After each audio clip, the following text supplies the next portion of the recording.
to Brooklyn. Everybody ready? Yeah. Hello and welcome to another episode of your favorite podcast, not another sports podcast. I'm one of your hosts, Brandon. I'm here with my co-hosts, Kevin and Jordan. Yo, what's up? This is Kevin. Yes, sir. This is Jordan, and we got us a special guest. We got Mr. Ricky. Yes, Let's sir. go. Yes, sir. Yes. You know how we kick this off, and we're going to start off with something positive. Usually I got something inspirational to say, but it's playoff basketball time, man. The play-in tournament, I think they should keep it around. It was great playoff. It set the tone for the what's about to happen this weekend. And, of course, I got to shout out my Braves. We scored the most runs. We got the most runs at this point in the season. Scored 20 runs last night. So, yeah, but what y'all got positive for this week? My positive of the week gonna be in the sports world. The Ravens have a chance at Julio Jones. No. Don't mess it up. Man, he wanted to play with Cam. Ain't nobody. He going to the Ravens. He gonna play for them. Hey, I told you I will like. He's staying in Atlanta because we don't know how to do deals. That is also a possibility. I like to see Julio in the Ravens. We're gonna talk. Eventually, they're gonna fall and they're gonna take that 5th round draft pick, and Julio gonna end up in Baltimore, and we gonna be lit. And we're wearing trophy gold jerseys today. We setting the tone. Here we go. Heat Nation, stand up. Tim Tebow in the lead. Yankees got a no-hitter. It's a great week. It's a great week. You're not wrong. Kyrie, bad boy. I don't know about that. Hey, man. Kyrie, bad boy. That it?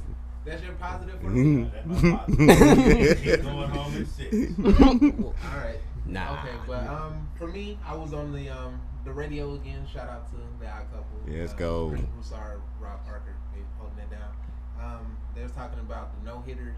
Well, no, not the no hitters. The Tony La Russa situation. We're gonna talk about it in a minute.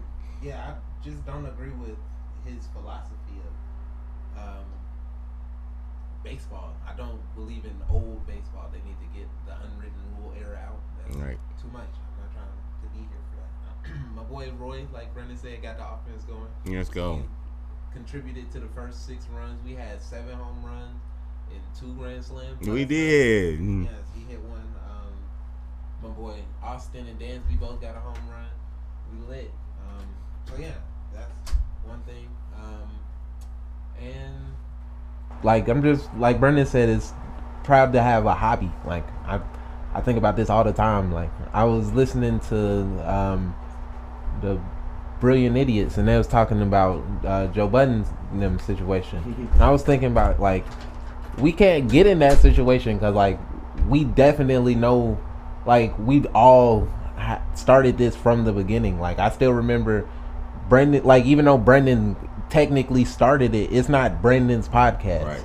Like, even though I technically make the episodes, it's not my podcast. Even though Kevin does all the work behind the scenes, getting all the paperwork and stuff, it's not Kevin's podcast. Like, even though Will's not here every episode, like, it's still not Will's podcast. Like, he's still very much in this episode. I mean, like this episode, like the way we do these episodes, it wouldn't be without Will. Like he was the one that came up with most of the stuff that we do. Right. Even the new segment we got, Fight Back, that was because of him.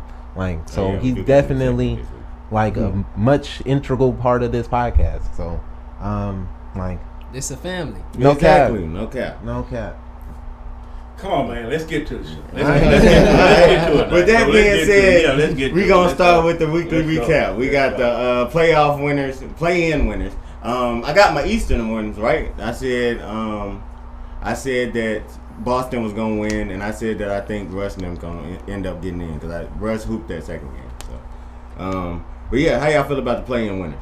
Well, I also said the Lakers were going to win. I actually had them being in the 6th spot, but whatever. Shout out to Ja. I was the only one that got that right. Shout out to Ja. He made Ja's in the playoffs. They probably gonna be out in 5. But that's what I was telling. I told Jordan. I tell him he's a bad boy. Hey man, Kevin, when did I say I became a fan of Ja Morant? At Murray State, I believe. Yeah, when they played again, when we was getting at admissions, right after they played Alabama. He was showing me the highlight when he dunked on dude. You also wasn't a big fan of Zion either. You was going for the underdog. Hey man, even though both are great. I mean, yeah, I do like the underdog, and I don't feel like I still feel like he better, bro. Come on, one got his team to the playoffs. One got his team to the playoffs with arguably less talent. Let's be clear. And one was fighting last year and was a C.J. McCollum and Carmelo Anthony game away from being in the playoffs. They have a good coach. You're not wrong. They have Stan Van Gundy. Remember, he got dropped as the Heat coach because he couldn't get it done, and Pat Riley had to step in. So yeah, I mean, you're not wrong, but all I'm saying is I don't think players respect Stan Van anyway. Yeah, I think I've been a fan of Ja Morant. So yeah, Kevin, though, I told you he gonna be one of those players. We gonna look back on his resume and he gonna be top 10. Trust me. Oh, what we say? What we say around here? That's just my opinion. Hey man, my thoughts on the play-in. I got it like 50-50. I picked Charlotte to beat Boston, and Charlotte showed no effort, no fight at all. Like the play-in is supposed to give these bottom teams, these lower seeds, more incentive to work hard and like push themselves to make the playoffs. They act like they didn't want to make the playoffs, and Boston did what they had to do. Russell Westbrook, I picked them to make it to the playoffs, but I didn't expect them to lose to the first game like they did, which leads to me believing they're going to lose in 5 games against the Sixers. And then in the West, the Lakers got in, of course. I expected that, but I didn't expect the Memphis Grizzlies to get in over Steph Curry and the Warriors. Steph Curry is the MVP of the league, in my opinion. He's been on a tear, and he's balled out both games. It just showed in the keyest moments that he was out there by himself, and that shows how lethal him and Clay is together, because Steph is the man by himself. I'm pretty sure Clay can be the man by himself, but together they make up for a lot of things that team lack, including Draymond inability to score, his unwillingness to score, and when he do try to score, it looked like he never picked up a basketball day in his life. Amen. I don't believe trade him because he's still a great defender. He's one of the best defenders in the league, and I'd rather keep him and keep Clay as my anchors on defense and let Steph and Clay eat on offense and get another player, still got Wiseman, rather than keep Wiggins, who shows up when he shows up, and then when he do show up, it's empty points. So if this was 2K, I would definitely trade Draymond. But like you say, I mean, it's really, you can't break those 3 up, and I've come to that conclusion. I would just move Draymond to like the small ball 5 permanently, or like just get another 5 that can Just I feel like center. That at this point you're stuck with him, so you got to make the best out of a bad situation. Steph is also better with him though. Yeah, I mean, I agree with that. That's it. I definitely agree with that. They so will not be the same without Draymond. I mean, you're not wrong. I've been saying And that I don't for a like while. him. I don't see, but his role. Yeah. I mean, I'm like, Draymond, what's the deal with Draymond? Draymond, what? But without Draymond, He plays great defense, and he's great in the pick and roll with Steph. Like, he knows when to give Steph the ball. They feed off of each other. That's why he's so lethal. If you take Draymond and put somebody else in there, it won't be the same. Steph probably would still be Steph, but it would just be harder, and you definitely won't see him just pulling up from half court no more. Go ahead. yeah, it's a difference. It's a difference. Draymond really makes a difference, a big difference. You know, like I say, Clay. I don't think Clay would be the same without Draymond. Like he said, he know when to get him the ball, where to get him the ball, when and where to get him the ball through his picks and the roll. You know what I'm saying? And plus all his hustle, and everything that he does. Without him, I don't think even with Clay, I don't think they would be the same without Draymond. Yeah, watching that game, I definitely get what y'all are saying. It's just in the league that we're in. Like I said, if it was 2K, I would definitely get rid of him because you need scoring. But that's why I would find somebody else to supplement that instead of getting rid of Draymond. I would move James Wiseman. Even though I feel like he's a better player and has a higher ceiling, you would have to, you're going to have to give to get. And he's not on the same timeline as them. So you can find somebody that's ready right now and then worry about rebuilding when you get there. But, I mean, only thing I had a problem with in that game, and I'm just gonna say it, bro. Steph has to take care of the ball, bro. He does. Steph he got a lot of turnovers. He had 6 turnovers, and both of the turnovers, one in the third quarter. It was like right when they were up 12, they was about to go down the court and take a big momentum, and then he turned the ball over. Anthony Davis got a wide open dunk, and they went on a 16-4 run. And then in the fourth quarter, with like a minute or so left, he turned the ball over again, and they ran the clock out.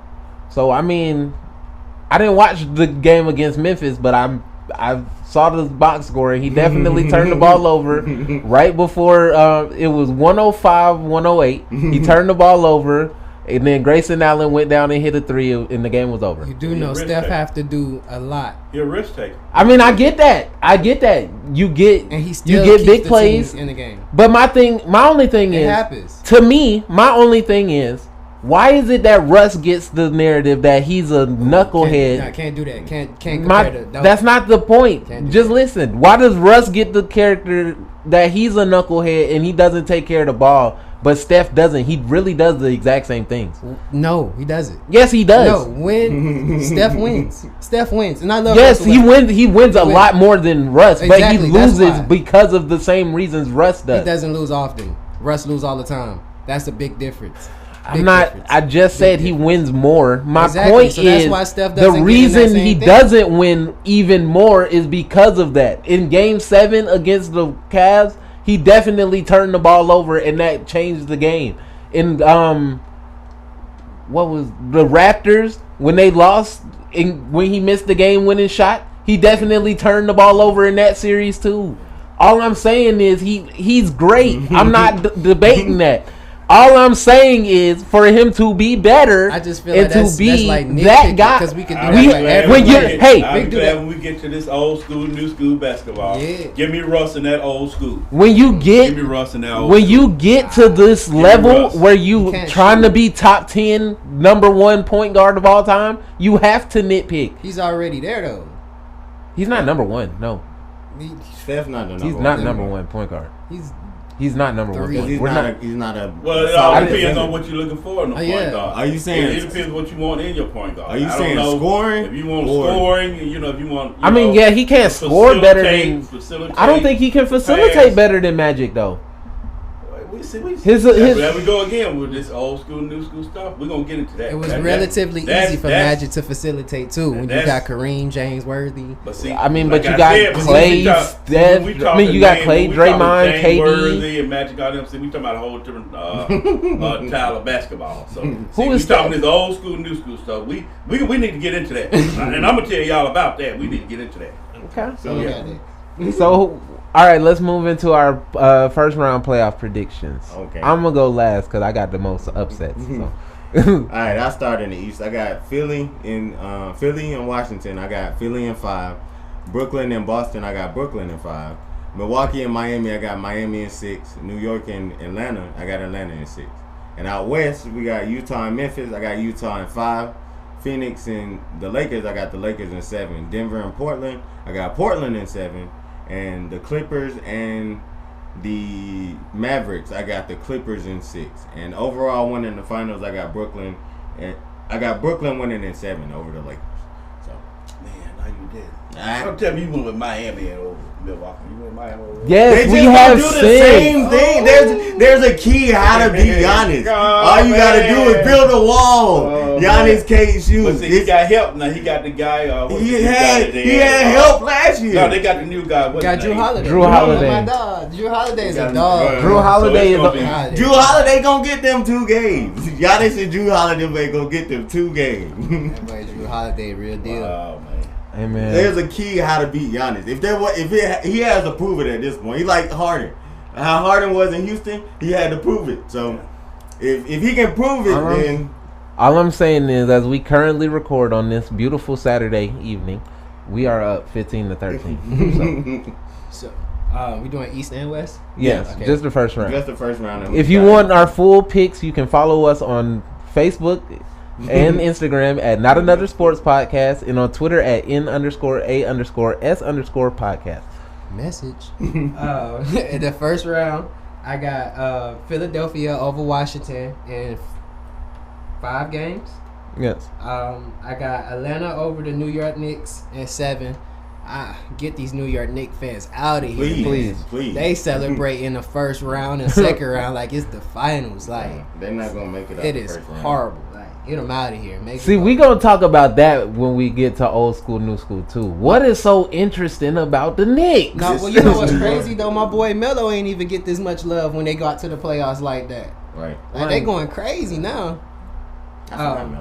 Well, it just came along because Brooklyn and came along, and they got all the hype, and New York all of a sudden they decided to win a few ball games, and the New York Knicks, they really run New York, so everybody pull it for them. I mean, I get it in your own state, but why do they act like everybody cares about the Knicks? Because it's supposed to be the mecca of basketball, so that's New York. That's right. That's what they're raised on. That's why they always make big deals out of it when superstars go have big games there because it's New York.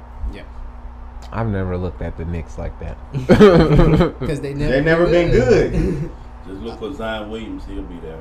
Yeah, I believe that. He'll be there. Yeah, probably. And it's going to change. He's a Duke graduate. We're going to I can't wait till we talk about that. I cannot wait till we talk about that. I got moving on to the Heat and Bucks. I got the Heat over Milwaukee in 7. Just due to respect of Drew Holiday. That fan. I got Brooklyn in 6 over Boston. And in the West, I got Memphis over Utah in 7. I got the Clippers over Dallas in 6. Portland over Denver in 6. And the Lakers over Phoenix in 7. Okay. I like that. Who you got in the finals? The Lakers and Philadelphia. You got winning. The Lakers in 6. All right. I'm a Lakers fan. But they ain't gonna make it. Competition out there mid. I don't really think anybody out there can really rock with them. They're playing their C game and they're still locking up folks. Right. Even without LeBron and Anthony Davis, they still was rated the number 4th ranked defensive team with Alex Caruso and KCP out there. So this team is bigger and physically stronger than everybody they will face. They will impose their will on everybody, and all they need to do is make shots. That's easier said than done. A lot easier. A lot easier. Utah. Who you got? Utah, Memphis. Utah. Utah. They got too much. Sweet. You can't. You don't think Ja can get one? I can't get Ja run. I can't get. He ain't got enough. It ain't enough. Rudy Gobert is it? He gonna do his thing. But it's gonna be a sweep. Okay. It's gonna be a sweep. I said that. They gotta get one early. If they get one, they gotta get one early. It's gonna be if they go down 2-0, 3-0, then probably. But if they get one early, then yeah. That was tough. Okay. Not a sweep. Clippers, Dallas. Clippers. But Dallas gonna give him my head, and I believe it might go 7 games. It went 6 last year. Yeah, Porzingis not gonna be there. Well, see, that's the difference. If he's not there, I don't see it going 7. He's gonna be there for 15 minutes. Yeah, I don't see it going 7. But if he's balling, it's gonna be rough. Denver, Portland. Ooh, that's good. Dame Dollar. Go that way. I love Dame, but I don't know Denver, man. I don't know. Well, is what his name playing? What's the guy that got hurt? Jamal Murray. Now he's out. He done. It's just Jokic out there. Yeah. He can't do it by himself. Dame Dollar. I have to go with Portland. Okay. I gotta go with Dame. And then you got which is one of my top 5 players too. But we'll go ahead. Thank you. Phoenix, Go ahead. That's another. Go ahead. Phoenix Lakers. And I love the Lakers. Not the first. Not the first round. Not the first round. Lakers playing now. They playing good man. ball. I got to see where the Lakers score, man. I saw the LeBron and Davis. I got to see. Their bench hadn't showed me enough too. They hadn't showed me enough yet. I'm not impressed yet with that bench. I'm not gonna lie to you. I'll appreciate that. LeBron never lost the first What round did he of say? his life. He said the Lakers bench hasn't shown them enough. I give him that. That's a nice day. I'll take that. Still better than most. Still better. Are than you most. serious, dude? Not Not you. Oh, You okay. know who I'm looking at. So me acknowledging the facts. So when I say it, whatever, go So ahead. just because I believe there. So when I've been saying this the whole year, and 'cause he I- come on the episode one time, say the exact same thing I say, and that sound like the prophet. No, big difference. I can agree with him because He don't say it in a different way. He Nah. say it in a nice way. Nah, you're just not Never gonna- mind. he's I not know gonna- how you roll. Nah, you gotta he's not have it gonna- in a nice package. Nah, you he's can't not say it gonna- nice and direct. He's not gonna say something and then turn around and try to make what you said irrelevant. Like it don't make sense. That's the big difference. Like I get what you said, Hey man, all I'm saying is, but he me said believing in a bitch he is said- something that is He said their possible. bench hasn't proven themselves, and I've been saying this whole time their bench hasn't proven themselves. Yeah, but when I sit there and say they're still better than most and that they shown No, that they haven't proven themselves. They I don't know if they are better than most. But I'll tell you, if Schroeder show up, Nah. if he show Hey up, man, he trying to get paid. You gotta show up then. yeah. Hey man, I don't think he's gonna show up. All I need- just think he's too focused on getting paid. He just But- need to get buckets. Caruso gonna play defense. If he get buckets, Caruso play defense. It's over with. It's over with. So you went Lakers or Phoenix? I'll go with Lakers. I'm gonna go Lakers. Okay, so in the East, Philly or Washington? Philly. Atlanta or New York? Go with the That's home good. team. I'm gonna go with the Hawks. I'll be trading them. I'll be trading them. Remember? Do you I remember? Trey gonna show up. You're the one person that would probably remember this. What was the thing I said when Trey Young first got drafted there? He was gonna be good. What did I say they were gonna do in 3 years? You said they're gonna make the playoffs. You said they'll make the playoffs. They make the playoffs, and I think the added addition of what's the guy that came over from Lou from Williams. Clippers. Lou Williams. Oh, yeah, Lou. Lemon Pepper Lou? Let's go. He show up, And he at oh, home. it's gonna be. Shout out to Lou. Hey man, if he That's stay gonna out be of New York That's gonna be in first trouble. round. if he New stay York out of gonna be in Magic, they gonna have a chance. trouble. Yeah, New York. That's New a York hard gonna be in task, bro. It is. The one thing I told you though, they gonna have to put a team around him, and they finally put a team around him. So yeah, I like their chances. Julius Randle can't bully them. Yeah, I don't think they have enough scorers either. But I know where you going, Milwaukee and Shout outs to Derrick Rose. Yeah. Yes, sir. Shout out to Derrick Rose. We just talked about him. Shout out to Derrick no Rose. cap. Well, how many games you got Milwaukee and Miami? Like you said, you said Miami in 6. Guess what? Milwaukee is 6. Like that. Somebody going home in 6. Okay. All right. See now with Kevin, and shout out to the fact that I'm still up 4 cases. When can I get those? They coming. All right. They coming. Now we got to do money on with you. What we putting on that? 6 games. Keep in mind this 24-21, 24-22 at the end of the first quarter, big dog. Well, see, you ain't got to worry about me. You go far. I know. Well, how far What's your up? pocket can go? What's up? How far your What's pocket up? can go? What's How up? deep your pocket What's is? up? Hey man. Tell you what, let's see. Let me see how deep your pocket is. Hey And man. then we can do this. Let me see how, Hey, deep, let me see how man. deep your pocket is. I We have- can do this. I Let me have see how cash deep your app. pocket is. I have Cash App. I don't do cash app. I don't do it. I mean, but what's up? I mean, I can go to the bank. I don't do But my cash app. point is, I can go to the bank and get it. Well, What I do we gotta see put? it. What do we I got to put see it? mine. I What do told we- you. I- You seen yours. You seen Hey yours. man, I know Old the school basketball. I know That's what I'm the saying. I know the lingo. I know the lingo. so- Money out of sight calls a That's fight. right. I That's what know. I'm saying. You taught me very well. Okay, cool. What I'm All right. saying is, All what right. are we putting on it? Uh-huh. What are we putting on You it? call it. You call it. Let's go It ain't 100. gonna hurt me. Let's go 100. It ain't gonna hurt me. It Let's ain't go gonna hurt me. Let's go 100. You call it. Y'all heard it here. All right, Jimmy. All right, Jimmy. Let's go. Let's go, Y'all heard Jimmy. it here. Go. Not All right. another sports podcast. Yes, sir. Hey man. All right. We So go. the Oh, yeah, last you didn't one. pick. Who you got? Brooklyn and Brooklyn and Boston. Brooklyn. Who you got in the finals? Oh man. Mm-hmm. I'm looking at Brooklyn and it got to be the Lakers or Utah. I'm gonna go with the Lakers. I'm a Lakers fan. I'm just gonna Let's go. go. With the And you I'm got gonna go with the Lakers. You got the Lakers winning it. They ain't got. I'm a Lakers fan. I don't have the Lakers winning. I don't think they got date. Like Alright. you said, our bench ain't I don't have the beating. Lakers Alright. winning it though. Our When bench the ain't- Lakers pull and come up to the court and bully the mess out them soft skinny boys on the Nets, and I'm saying that and I'm Bro, skinny who's gonna myself. guard Okay. KD? They gonna That shrivel sounds up. so Who's gonna They're guard KD, fragile. bro? Huh? Who's gonna guard KD, bro? AD can stick with KD. Hey, man. He's shown that. Hey man, many times. Kevin, That's tell actually him. something you can go watch. Anthony Davis keeps up with Kevin. Kevin, Durant. just tell Why him- they're the same size. You he's know the longer than Kevin catchphrase. Just tell him. Just That's my my opinion. He said what he said. Yeah. We don't have to agree with it, but he said it. I definitely don't agree with it. But Just saying. for me, I think my boy Ja gonna get it done in 7. I think it's gonna be up to Dylan Brooks. He got to stay out of foul trouble.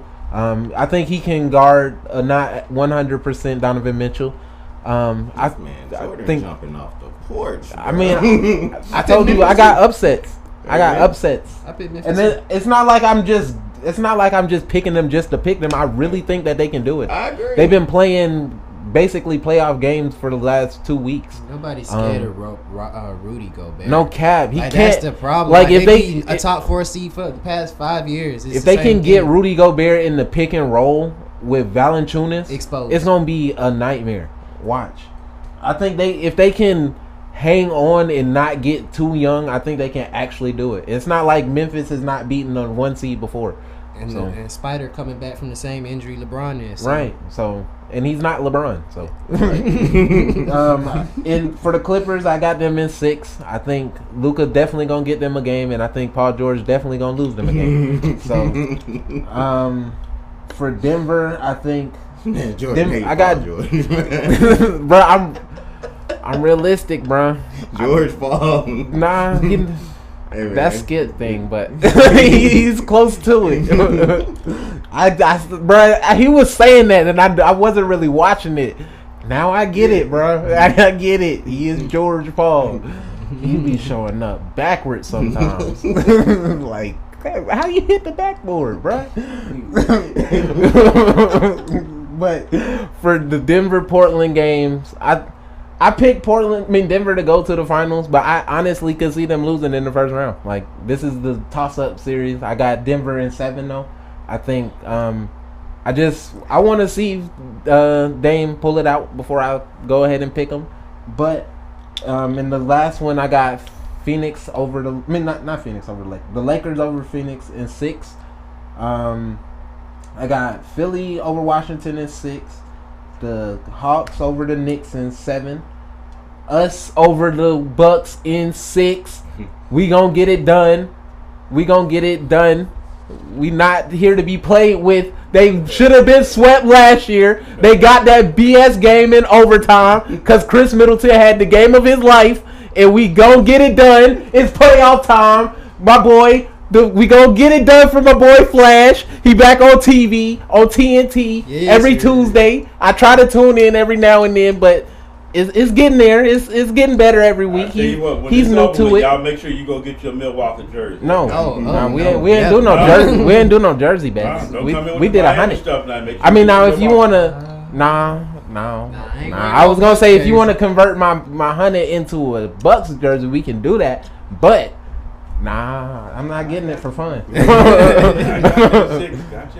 But yeah, I got Brooklyn over Boston in 6. I think it's gonna be.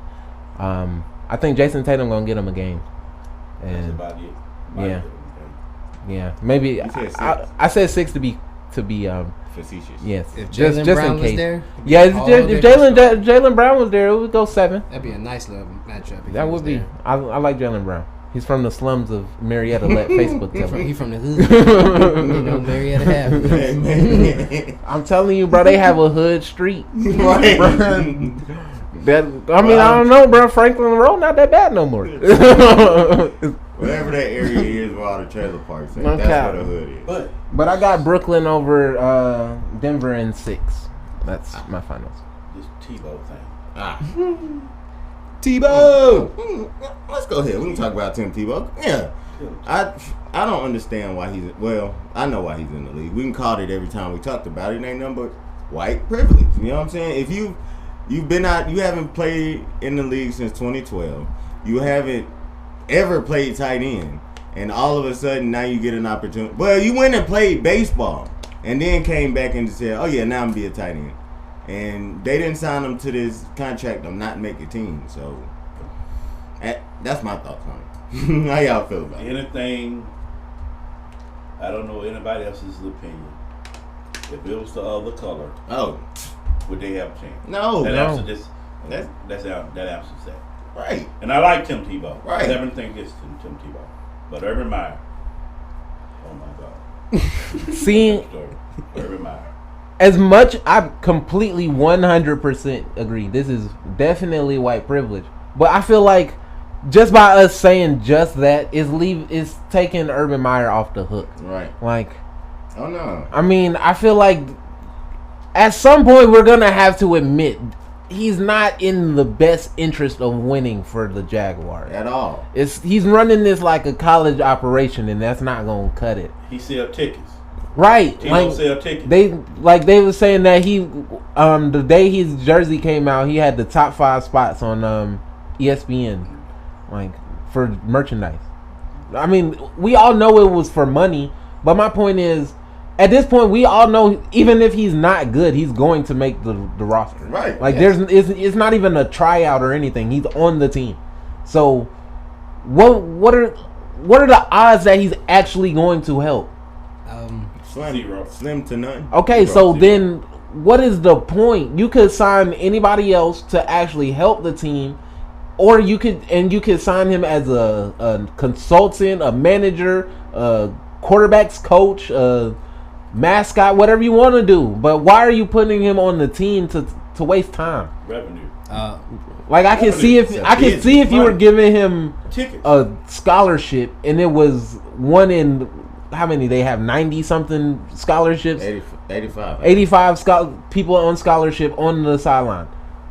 You could give him one of those, that'd be cool. But this is a salary cap sport. Well, you're wasting money and time. When was the last time Jacksonville had a sellout? You're not wrong. I know. I mean, the year they went to the AFC Championship. That's what they're gonna do. Right. So that's what they're doing. Oh, yeah. I mean, that's what it is. I understand all that. That's my point. I'm saying, yes, it's 100% white privilege. Yes, but let's also 100% call out that Urban Meyer is about to run this team into the ground, and then I'm out. He's out. Okay. That's what he does. That's what he do. Okay. That's what he do. At this point, we already know it's white privilege, whoop de whoop. Like, in that realm, like a black person, a person of color wouldn't get that type of opportunity again in those situations. Yes, we get that. But I'm gonna call it what it is. This situation is white privilege, but I don't think Tim Tebow nor Urban Meyer intended for it to be that. What it is Urban Meyer has a strong connection with Tim Tebow. Tim Tebow has a strong connection with Urban Meyer. He has become the Jacksonville Jaguars head coach. Tim Tebow's a legend in Jacksonville. Tim Tebow has always been driven to play a sport. It doesn't matter what it is. He's a driven individual. He feels in his mind he still has it. And who are we to tell him tell himself he trash, and that he shouldn't give himself an opportunity to go back to the league and give it to someone else? Okay, come on. No. No. Come on. Oh, hell. You can't say that. Who are we? Who are we? can't say 30-some years old Kevin. Come on. Wait. Like, I'm just saying, if he feels in his mind, he still can do it, and he got the opportunity because he has a strong connection with the coach. They not looking at it as white privilege. They looking at it like, I mean, but they should be. That's our point. Right? They shouldn't. Yes, they should. No, they shouldn't. Because yes, they definitely should. How about I can't really explain that, but They shouldn't look at it as white privilege. He's trying to give his boy an opportunity. Maybe not. That's literally the definition. That's white privilege. Right. That's white privilege. Okay. I'm just saying. At the end of the day. At the end of the day. That's a different story. We got a black guy would not get that. Because we don't have no position. It's that. Exactly. It's that, and it's I'm not gonna get canceled. revenue. I'm not gonna get canceled. I can look at the revenue. I can look at that part. I can see that part. It's just revenue. He gonna sell tickets. He gonna fill the stadium up. You know what I'm saying? Of course, like I say, that's his boy and everything. But think of it this way: is he hurt? Is he really hurting the team? Is Tim Tebow really hurting the team by being on that roster? Yes. No, he's definitely setting them back. Do you know how many guys that could help? I'm talking about that's been cut, that hadn't made it in the league, that could do. I'm talking about way more things than Tim. He had never caught a pass in his life. I'm talking about he actually ducked from catching one when he was with the Jets. Really? Yes, it hit him. It smacked him in the back of the head. Yeah. I mean, I get where you're coming from as far as I can Florida see if fan. Tim Tebow not feeling like that, but Urban Meyer is definitely wasting a roster spot. Right. I see where you're coming from. Where if somebody gives you this opportunity, who are you to? Exactly. I get that. We've said that multiple Then when times. you talk about running the team into the ground, the Jacksonville Jaguars are the epitome of trash. They had one. I mean, year. but that's just because no. And I'm saying like Tim Tebow is not gonna break the needle on if this team gonna have a winning season or a losing season. Just adding him alone is not gonna determine if this team gonna be good or bad. Well, so I think we need to stop acting like this is just the end all be all of the Jacksonville Jaguars. Like it's a horrible thing. Like if he goes on and make the team, that doesn't necessarily mean he's gonna be on the field. And if he gets on the field and he looks horrible, they're gonna have no choice but to sit him on the bench. So it doesn't mean anything in the grand schemes of this team wins or losses. But my point, if you're a businessman, you'll look at it like you're a businessman. You'll look at it like that. Okay, you put money in your pocket. But if you're trying to win, hell no. Our point is, it's not. We're not saying that this one situation is going to make them trash. We know they're going to be trash regardless. That's what I'm saying. Our point is this, along with the Chris Doyle dude being hired, the fact that they're only signing him just so he can sell tickets instead of finding somebody that's willing to contribute to the team shows you that he's not willing to hire the best person. He wants the most money, so he's not willing to put the team first. That's what we're saying. We're not saying that Tim Tebow is gonna run the team into the ground. We're saying this choice is gonna start a snowball effect that will eventually run the team into the ground. I understand what you're saying, and I will agree with it once the season starts and we see how it plays out. Right now, I can't sit there and say nothing like that because Urban Meyer has been questioned and been looked at a weird way everywhere he has went, and he has won. So until I see him actually go out there and lose, then your point would be valid. As a statement, good is valid right now. But I'm just saying, like, I will agree with it more when I see him actually go out there and lose. So, what do you think Tim Tebow adds to this team? I don't know. It doesn't necessarily mean play on the field. Tim Tebow is a great leader. He's a great person in general. Tim Tebow can add a lot of values and install a lot of things into players. Like, he don't necessarily have to sit and be the best tight end. He don't have to go out there and beat Rob Gronkowski. He can still be a player on the roster and still add a lot of value to that team.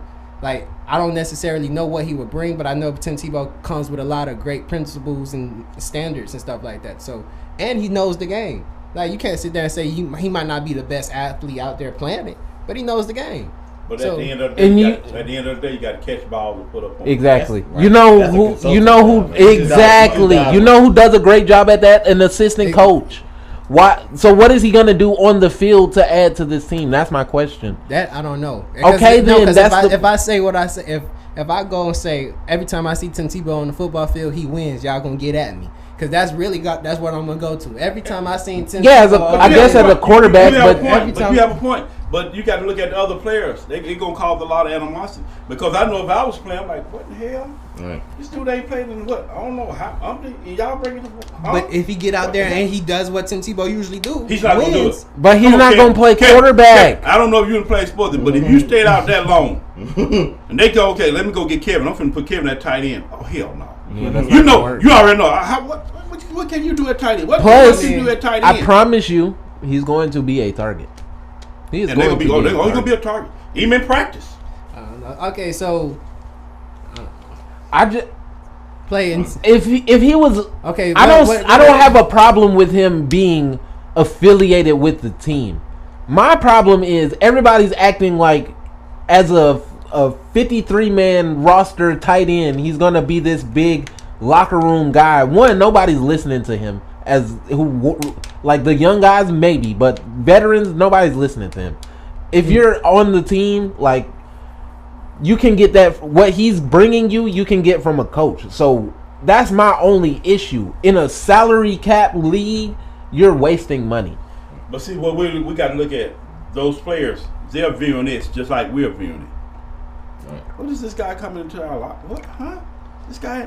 It might not be to go out there and catch 60 passes and have 1,000. I mean, none of us expect that. It might put him on the sideline. A couple of touchdowns. And let him be a motivational speaker. But who knows? Like let him be a motivational speaker, not a football player. Like you can find Tim Tebow is definitely gonna sniff the end zone 5 times this year.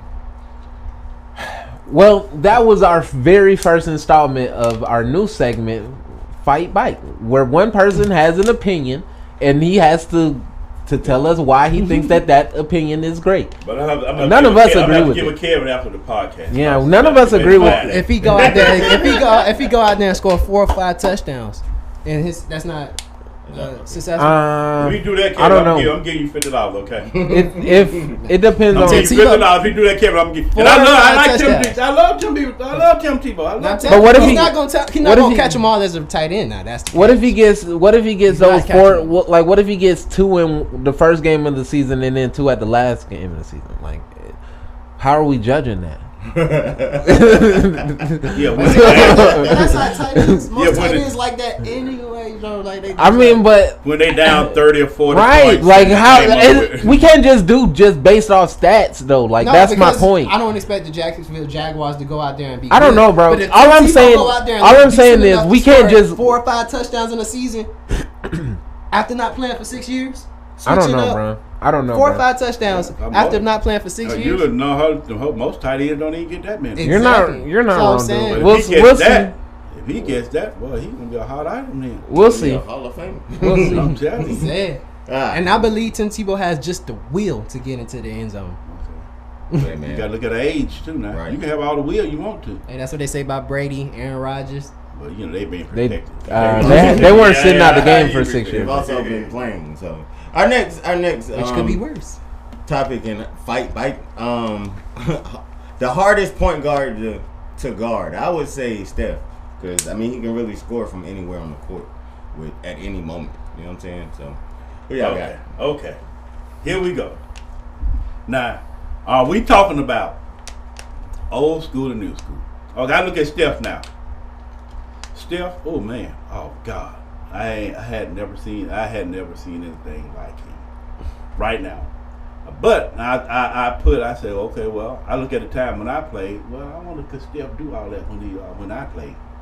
Because at that time we had hand checking. You know, we throw the bowls, no fouls. You know, now they got all this stuff. You know, you can carry the ball. Well, you know, they call it all this other stuff, but it's carrying. You can hold the ball up in there and just carry. Then you got all this Euro step. Bullshit. That's traveling. So if I was able to do all that shit when I was playing, I was scoring 40, 50 damn points. Come on. So, you know, we looking at different times. We're looking at different times now. You know, if Steph played back then, I don't know. Because they'd have put the wood on him. He wouldn't have been physical enough. Yeah. He wouldn't have been physical enough. But now don't get me wrong, he's a bad boy. Yeah. In this era, the way they play now. That's why I was telling Jordan about Kyrie.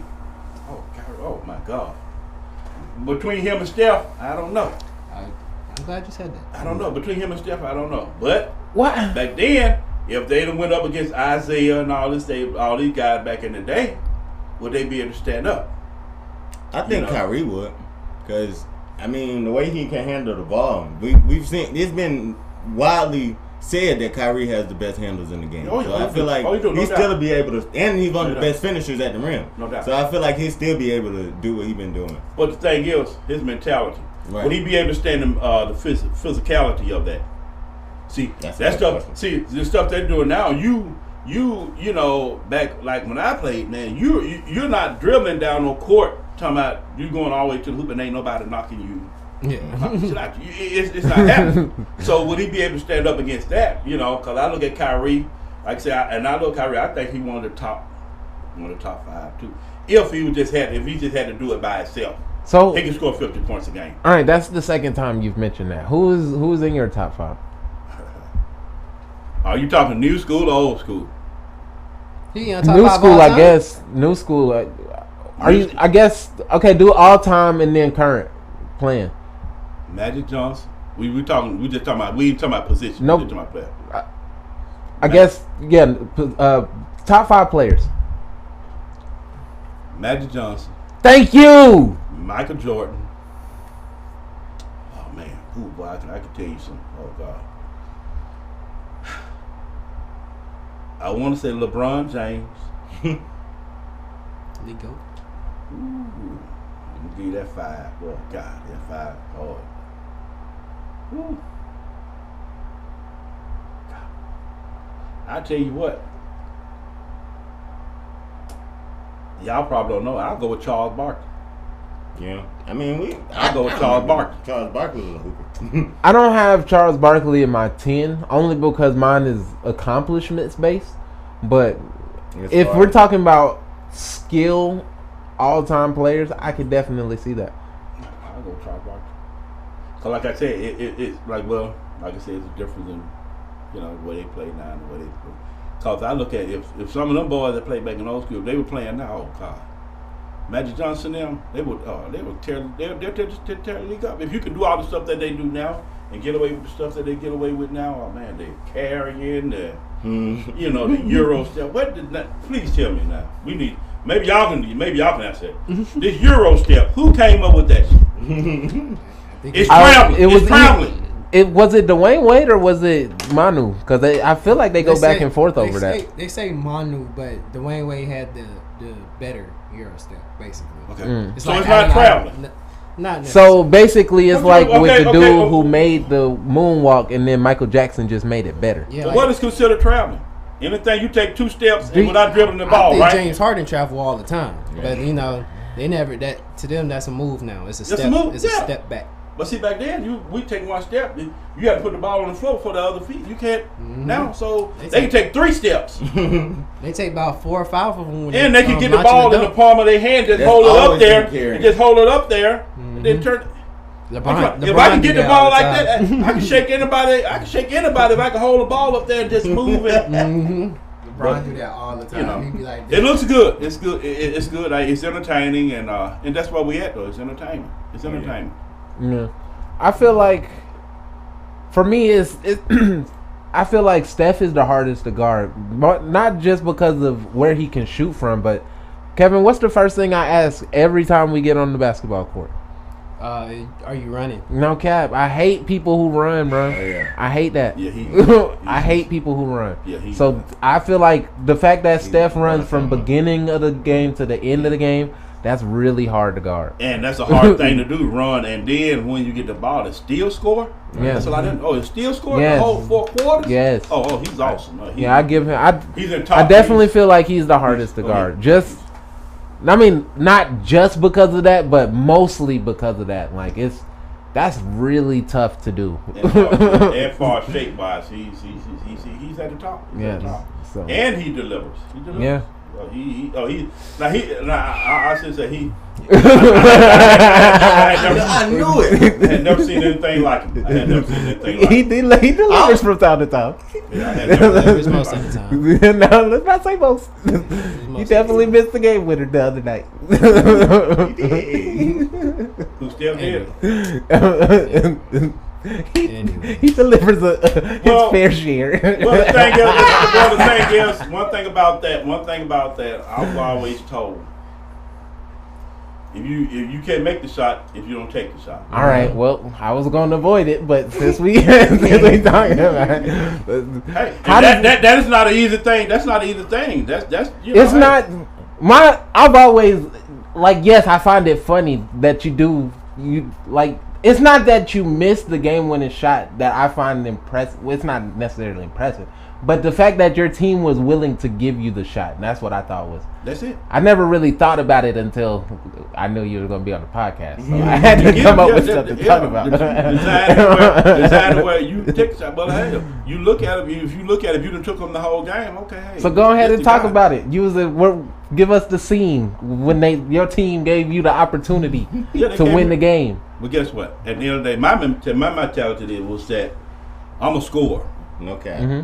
I'm a scorer. So what happened? I done already scored, about 27 points, okay? I done already scored about 27. So this is the last segment, so I wasn't nobody else on the team that's capable of taking the shot. Yeah, everybody else gonna do it. All right, Kyrie. And my thing, hey, who's better than me? I'm not a player. But at the end of the day, my mentality was say, okay, either I'm gonna make this shot, or either I'm gonna get fouled. So I'm gonna put it in the referee's hand. That's what I did. I put it in the referee's hand. Guess what? I didn't get the call. But guess what? What about all the shots that I made before then to get us to that point? Talk that talk. Talk about that. All I'm saying is, take away the 27 points where you'd have been. This was supposed to lose about 1 point. I say that all the time, but then Jordan hit me with the, did he make the shot? What do I talk to you every time about? Yeah. Did you make the shot? He don't care that you put the team on your back and that you watch. Well, you might have some teammates that might look at it like that. Hell, you can miss the shot, but they don't think about it. He was like, I'm just carrying you the whole game.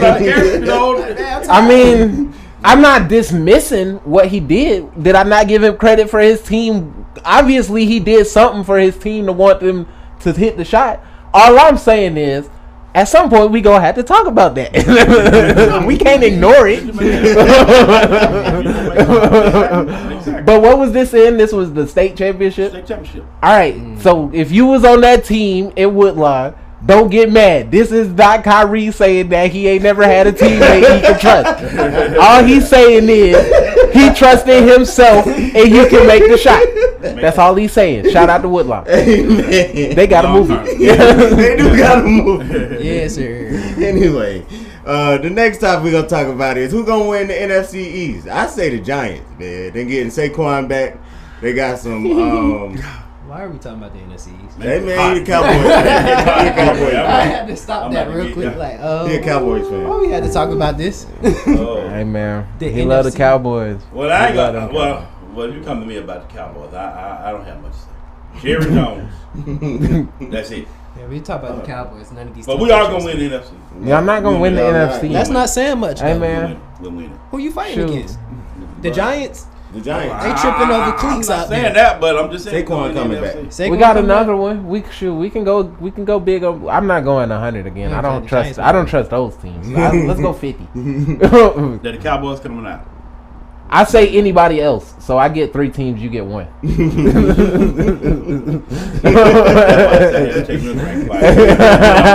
ready to leave. That's why I don't deal with him. See, that's why.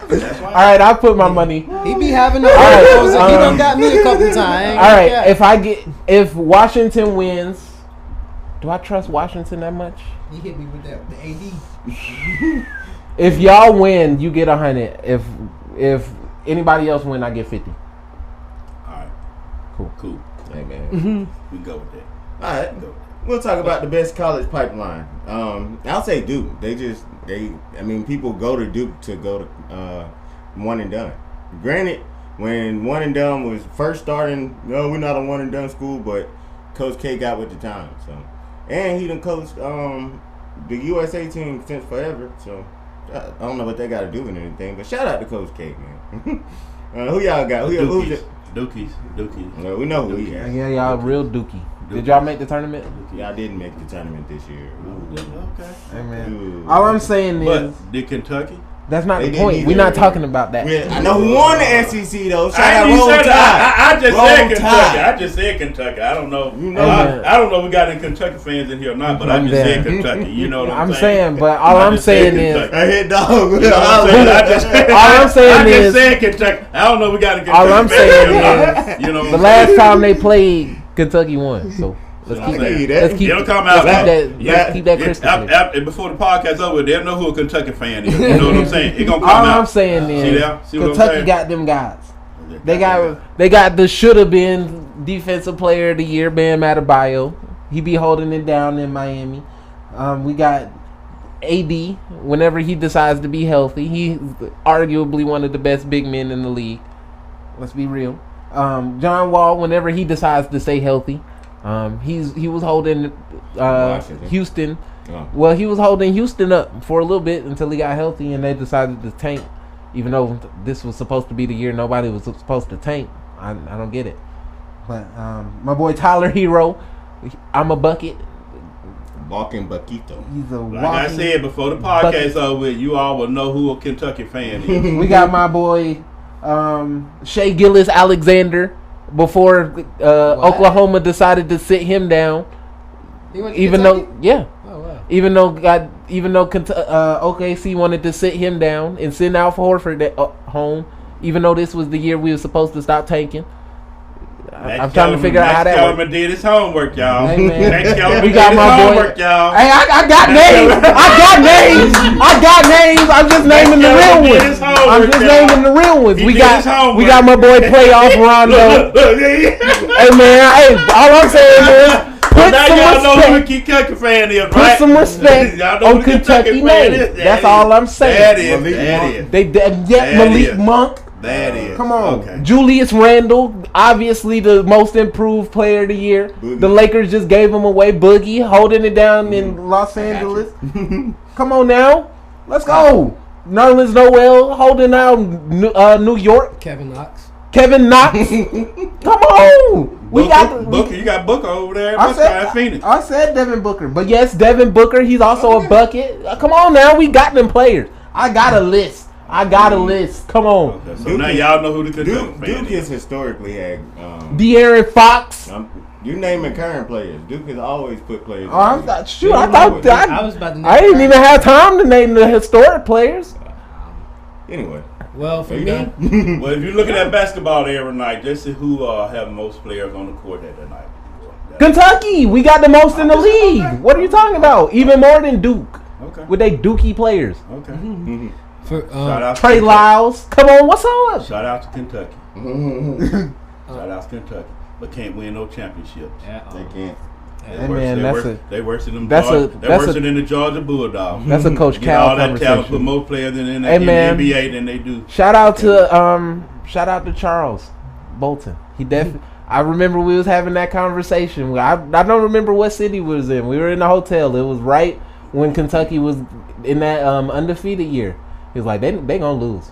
Coach Cal gonna slip up, and we went back and forth over and over about it.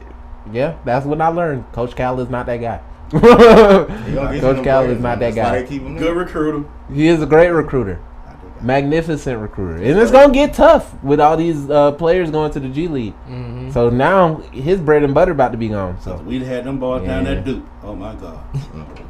Hey man, okay. It's not a Coach Cal. Coach K conversation. That's easy. I'm talking about the best players in the league. Put some respect on Kentucky Nate. Okay. And that's just my opinion. Alright. For me, when I was looking at the segment, I went and chose UNC as the best pipeline for NBA athletes. That comes to mind, of course, they have the second greatest player of all time, Michael Jordan. And Antoine. I mean, you said the second. The second greatest player of all time. I mean, but you said the second. Yeah.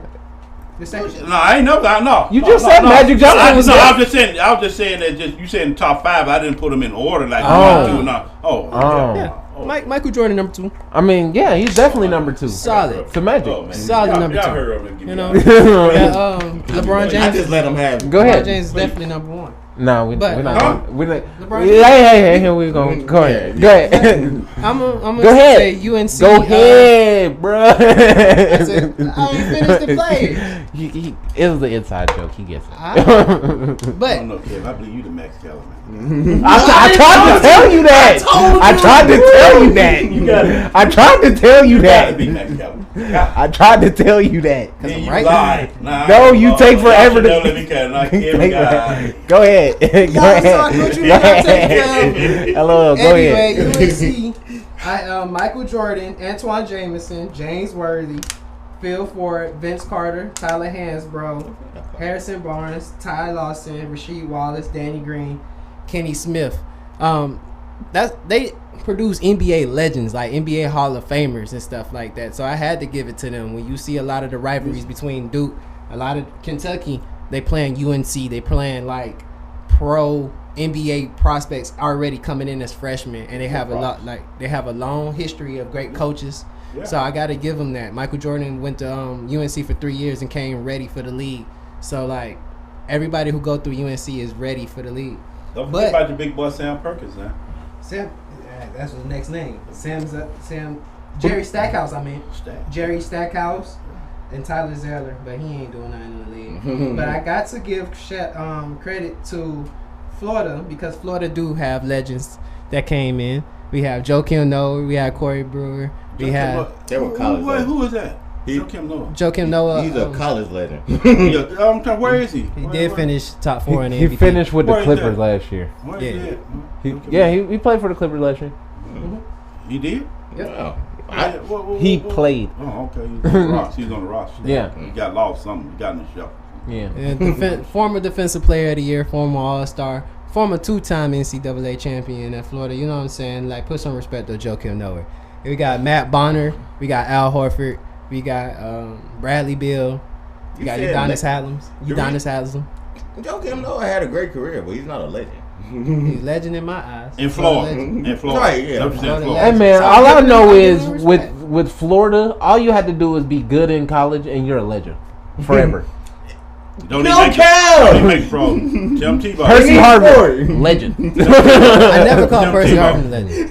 Hold on, that was Percy Harvin, not a legend. Percy Harvin is that whole team is legendary. But Joakim Noah. But I'm not talking about Joakim Noah won 2 NCAA championships back to back. What is you saying? I'm pretty sure Percy Harvin the same year we won. Not back to back, but I'm pretty sure Percy Harvin won. We're the last team to win the NCAA tournament and the college football championship in the same year. Yeah, they're the last team. College-wise, okay. Come on now.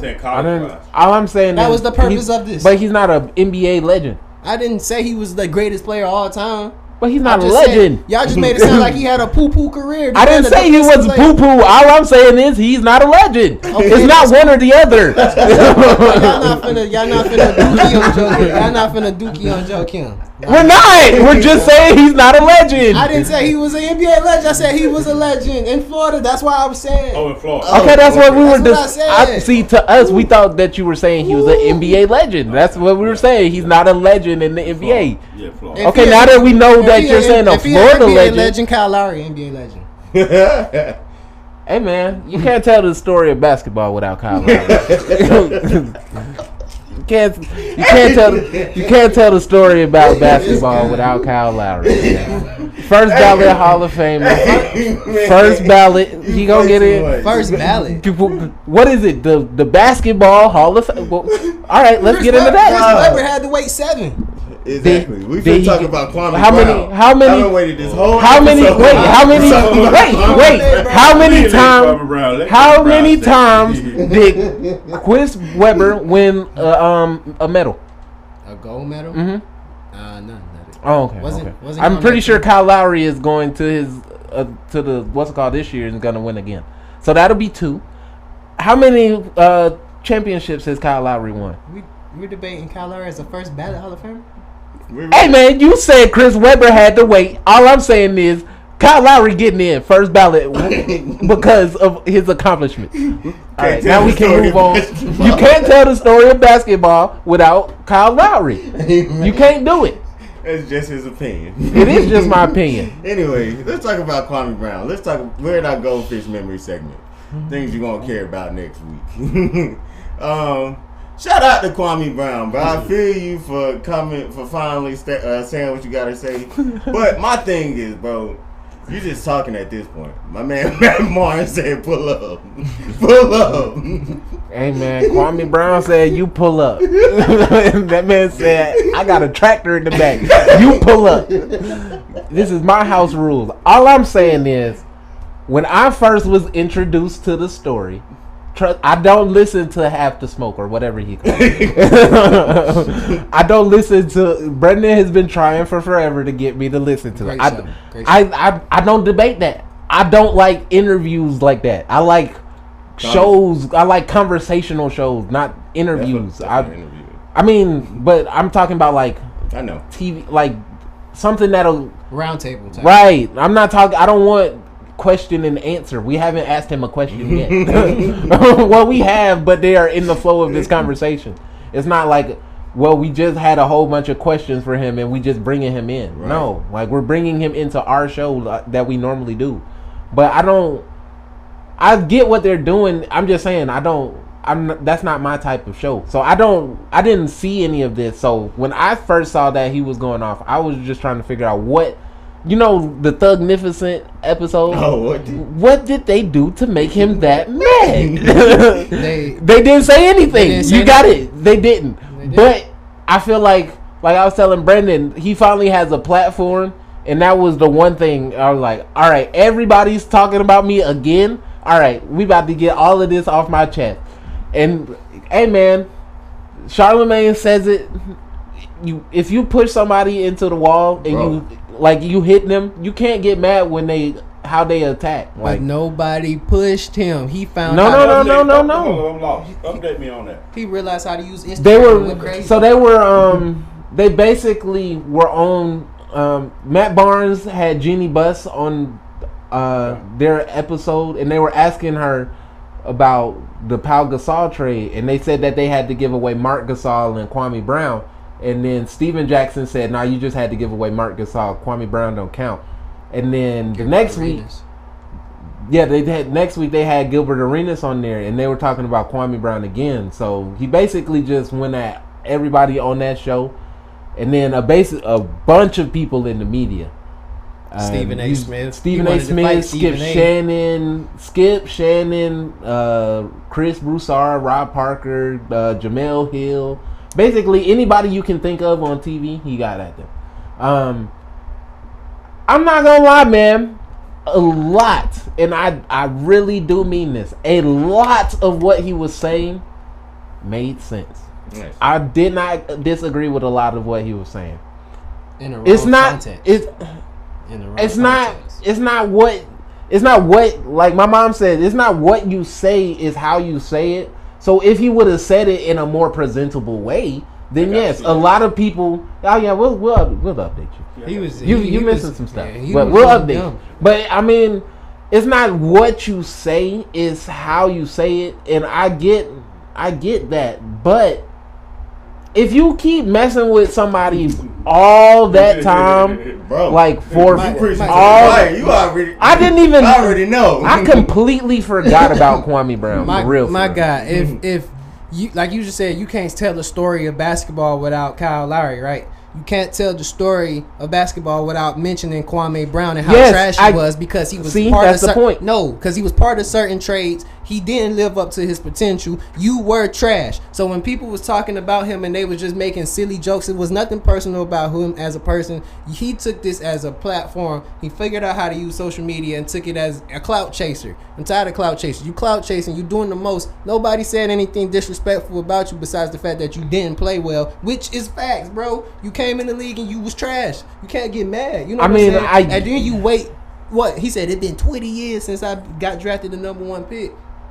Bruh, you waited 20 years to come say something now, bro. Like, nobody's entertained by that, and now you just and how the society is played out, nobody's is entertaining like this type of stuff anymore. Like, I mean, people love it. I mean, you're not. What did you do in those 20 years? Yeah, like, you know what I'm saying? Like, you didn't do anything. I mean, now you mad because people talking about things that happened based off of you being passed around in your trades, and Gilbert Arenas is coming talking about him as a player and his experience in the league. You was part of the team, and he looking at you and he's explaining what happened to you being trash. It wasn't nothing he was saying disrespectful. Nothing. He basically was explaining why you ended up being who you were, because Michael Jordan was hard on you and killed your self-esteem and stuff like that. He was basically, he said he feel for the guy. Right. And you came after him on some clout chasing stuff like that stuff. I didn't like and that then you part want to either. say, oh, black people, Stephen A. Smith and Shannon Sharp and all the black media be talking. We get on and talk about other black men and tear them down.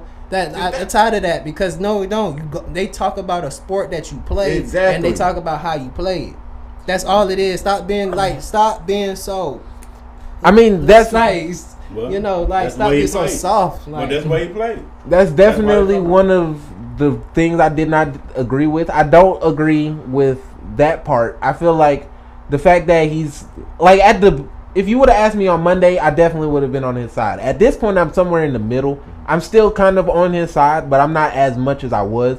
I feel like it's not. I don't agree with the whole you're tearing down black people. Yes, you are doing your job, but I feel like at some point they're doing a little bit too much. Like, one of the first things you learn as a kid is if you don't have nothing nice to say, don't say it at all. So if in that situation, what was the whole point in bringing up his name? Like, Jeannie Buss said what she said. You didn't have to throw his name in there for no reason. Like, you didn't it's add a it. joke. Okay, He wasn't I get good. that. Like, stop being so soft. I understand. That is soft. Can If I that set you off? That's soft. I get that, but what was the point of saying my name? They weren't even. You just had to throw that in there for no reason. Steven Jackson been passed around to team to team to team. But he was good. Okay, but that's subjective. To some teams, he wasn't that good. Some teams, he was an expendable player. But my point is, if you don't have if you didn't have anything to add to the conversation, if you want to just bring somebody down, then just keep it to yourself. Well, That's yeah. my point. But if Today, that's kept soft to themselves, stuff guess what? We wouldn't be sitting here talking I'm about saying, it. you know, Okay, but Controversy, I get- controversy. we make jokes That's like that what- on each other all the time. I get. Like, you know what I'm saying? Okay, and what Like, what did that happen? What was that yesterday? But Did that? That don't always. Come on now, they don't always end up like that. That's my Sometimes, point. But okay, but at some point it does. So like, that's my point. If it's avoidable, why even do it? because it's a joke. He ain't say nothing detrimental to him as a person. He said him as I a didn't player. say he did. He said, oh, you traded who? No, basically. Okay, I disagree. That's not, actually, that's a fact. You ain't. But my point is, I don't disagree with what you're saying. I feel like that is yes. When I first heard about it, yes, that's what set you off. But I get it. A long list of that will set you off. Yeah, I bet. If that's it's not just that set him off. I bet a long list of people talking about history of why teams are what they are, and that you being involved in certain trades which lead certain franchises in a certain way is hard on you when they got to bring you up and they talking about how bad you were. You didn't live up to the expectations. You didn't be an NBA legend. You came in the league at 17 years old from high school and was the epitome of trash. You But again, did not show up. one thing and I now do- you mad because they talking about it. You will forever be known as a scrub. That's your fault. There's a lot of people that's gonna be forever known as legends. There's gonna forever be people that's known as okay. You gonna always have those type of people. You are known as a scrub. You can't get mad at nobody because they're doing their job by letting people know. That's And all one I'm thing I do agree with him on is even after all of that, he still got his mama house at 18 years old. She living on the golf course. Who cares? Who cares? Like, I'm not saying that in no negative way. No, That's I great. mean, because I'm just that's saying, like, real. What is the whole point of Nobody said he's not a good person. Okay, but my point. Can I finish? Nobody said Can I he ain't finish? get it out the mud. Can I That's why we finish? keep going. All I'm saying is, if we're basing our life on, I'm going to the NBA to get my family out the hood, he definitely is a winner at that. So. Okay, so what are we doing right now? What are we doing right now? Are we not trying to build up our podcast so we can get our family out of the hood? Yeah, but he definitely is winning way more than us. Nobody said anything about that. Okay, then. So all I'm saying is, from that perspective, he did everything for his family. All that's great. But you were drafted as number one player. All I'm saying is, 12 years in the league. Would you take his 12 years in the league? Will I take it to him? Of course. Okay, then. So he's definitely not a bust. I wouldn't be getting mad if they start getting on a podcast and saying, okay, well, hey, man. he was this. Yeah. I feel like I look at myself. Damn, my show didn't do that. I feel like at some point in life, I'm sitting back like, ooh, y'all can say all that about me. So he's just supposed to sit there and take it. Yes, bro. Yes, bro. Okay, so I'm about to go. Bro. I'm about to. As soon as we get off this podcast, I'm gonna go straight to Twitter and say whatever I want to about Kevin. If your mama got a straight to Instagram, whatever I want to say about Kevin, he gonna sit there and take it. If you feel like you winning, if you feel like you winning that life, and that doesn't bother you so much, straight to the group chat. I'm gonna say whatever I want to about Kevin. I don't want no responses, Kevin. You gotta get what I'm saying. Put it on Do Not Disturb. Nobody's saying whatever. They're just saying you're not a good basketball player. Nobody said you ain't make it out the slums. I applaud that. We all trying to do that. No one ever said you didn't live up to the expectations of a son, husband, brother, all whatever you is. We just saying in general when it comes to basketball and they talking about trades and they talking about how the Lakers had to give you up. You wasn't producing. Everybody got the right to respond. You don't get to tell him how he responds. Some point I feel like he went too far. Yes, but hey, I'm not telling him how to respond. I commend him. And like I said, he said a lot of things right. Not everything he said was right, but a lot of the videos I clicked on, I did not see a lie. Kwame Brown, you're doing a lot. Go put on a lot of ranting. All he got to do. That's why I feel like I agree. He's doing a lot of ranting, but in a lot of those ranting, he's doing a lot of truth telling. Kwame Brown, go to the gym, go get a Wizards jersey, put it on, and go back to the league and average 20 and 12. No cap. If Tebow can do it, anybody can do it. Nobody will talk about you again. If you don't want people to talk about you, I mean, but he's not gonna get that opportunity. Okay, then, well, too bad. He needs a black coach to give him that opportunity. Oh wait, they don't get that opportunity. He done ran his mouth. He done burned bridges by doing this because he crying about people telling them the truth. The truth hurts. Hey man, the truth hurts. Yeah. If somebody can be scrubbish and get another job, I feel like Kwame Brown deserves another job. Tim Tebow done more in his short career than Kwame Brown ever did. Tim Tebow won a whole playoff game in overtime. I mean, I feel like Brown ain't let's be real. The Pittsburgh Steelers lost that game. Let's be real. All right. Yeah. Well, we gotta throw the Tony La Russa situation in there. Oh yeah, I forgot about that. Tony La Russa. I feel like. Man, he just first of all, why is he still coaching, bro? That man was coaching when I was little. Like, if that's the case, bring Bobby Cox back, bro. I'm just saying, bro. Tony, bro, that whole era of baseball is over with. Like, it's like those people who get mad about bat flipping. Wait. Why are you playing? Can we please bring back Bobby Cox? His supremacy. I mean, he can coach. Can he be like the home manager or something? Hey man. But let me set the situation up. The White Sox were beating the Twins 15-4. It was 15-4, right? Mm-hmm. In the top of the ninth inning, they put a position player on the field. The count was 3-0, and the batter swung and hit a home run. So now everybody's up and on. Just like the same thing last year when old boy in San Diego did the same thing. It's like, bruh. First of all, it's hard to hit home runs. Second of all, y'all clearly didn't care about the game no more because you had a position player on the mound. And who cares, bro? This is what people watch the game for. Nobody wants to see singles and doubles. People watch baseball for home runs, bro. But Tony La Russa basically left his player out to dry. He said, I was on the top step and I was telling him to take and basically, he basically said whatever happens to him, he got it coming. That's basically what he said. So, but I know Jordan has some strong feelings about this. How you feel about it? Yeah, I hate this. I hate this unwritten rule era of baseball. I was telling Ed this. If Trevor Bauer wasn't so outspoken about baseball, Walker Buehler would be my favorite pitcher. But I love the way that Trevor Bauer says everything that I am thinking. During that time, he was like, it was a 3-0 count, and there was a position player on the mound. What do you expect?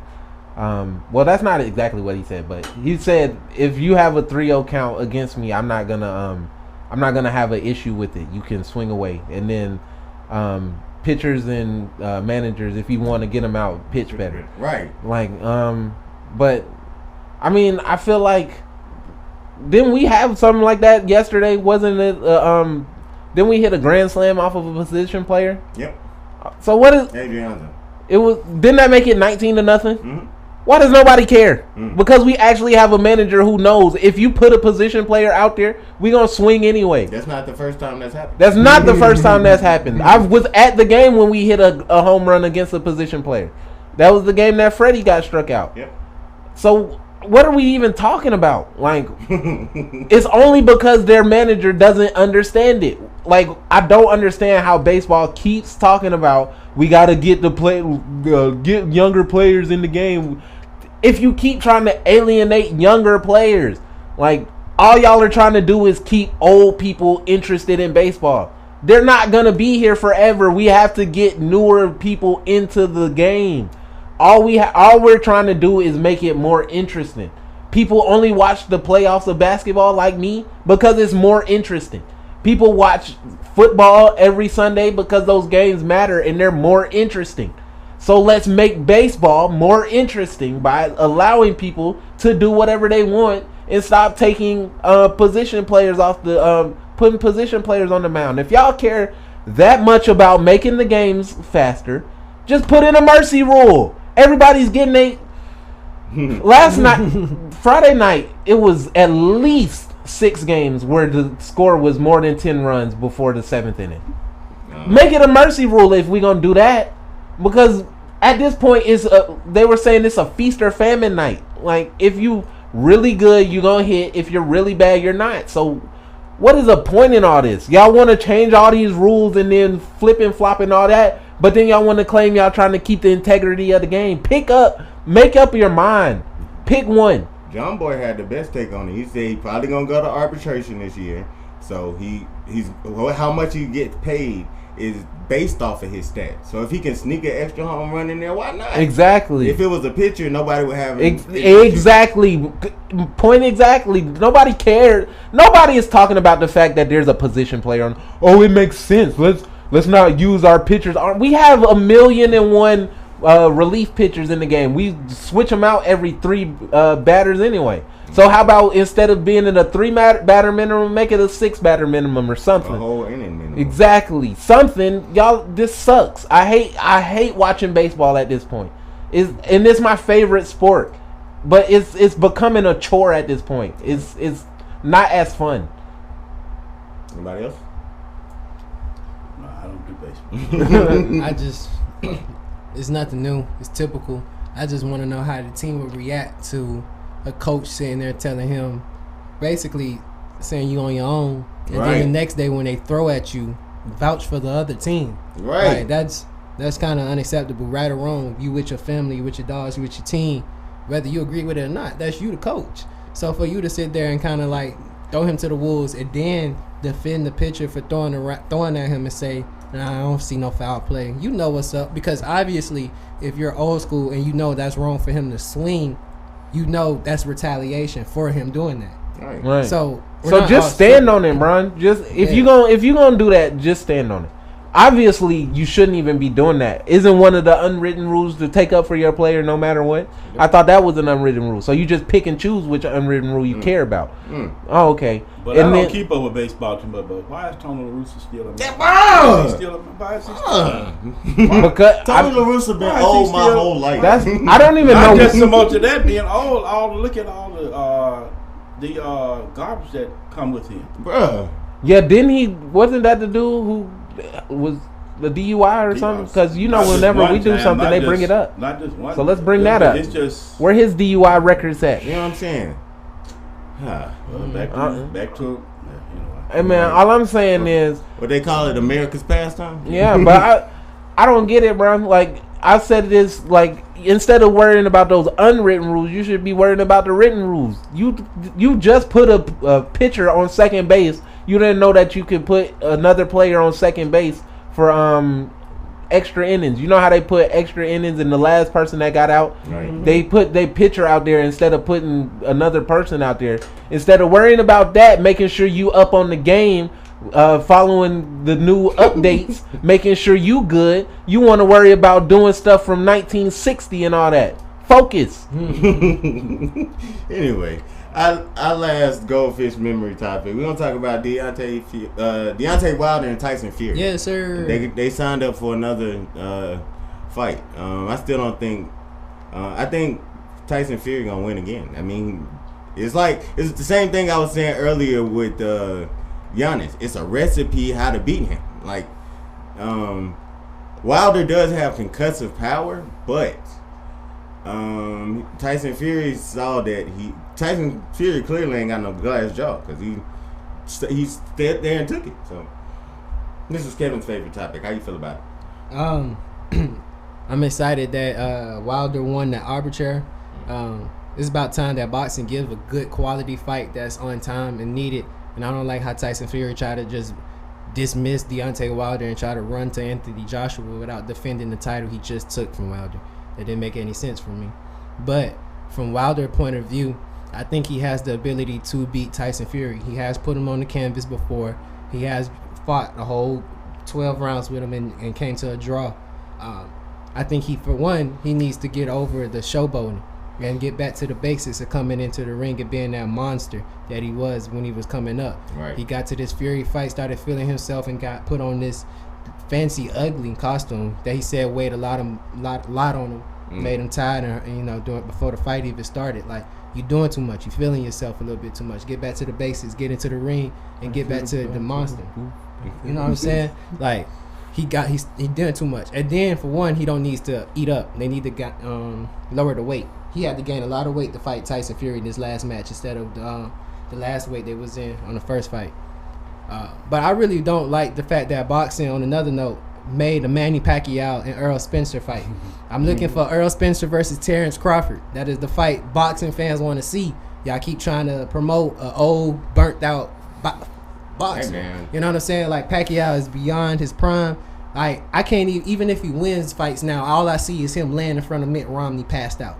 Like, we need to get the best fights in boxing and stop promoting Pacquiao. You know what I'm saying? Pacquiao, if you want to fight my guy, you need to go over there with Mayweather and fight Jake Paul, Logan Paul, Nate Robinson, Ben Askren, all of them. But right now, these boxers need to fight big fights and fight the people that's young and bringing and upcoming the ranks. I'm sorry. Shout out to T-Town, Deontay Wilder. Yeah, Roll Tide. Got him. That was it. Oh, I mean, I don't, like I said last week, I don't really watch boxing. I only know Deontay Wilder because he's from Tuscaloosa, And that's a shame. Yeah, like y'all said. I mean, from what I was told, this was basically it wasn't him running. He just thought that the year was up in the contract that he was he had to fight.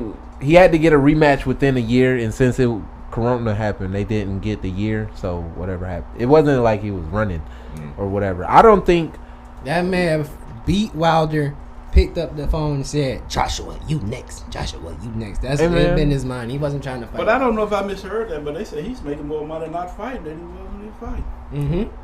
Because he's the champion now. He's got a lot of endorsements. And one thing about Tyson Fury that's different from all these other boxers is he promotes himself. Tyson Fury is constantly out there. He's showing his face. He's giving off his brand. He's a personality. That's why boxing is not where it used to be. Yeah, boxing got to have no personalities. Boxing got to get into that TikTok bag. Right.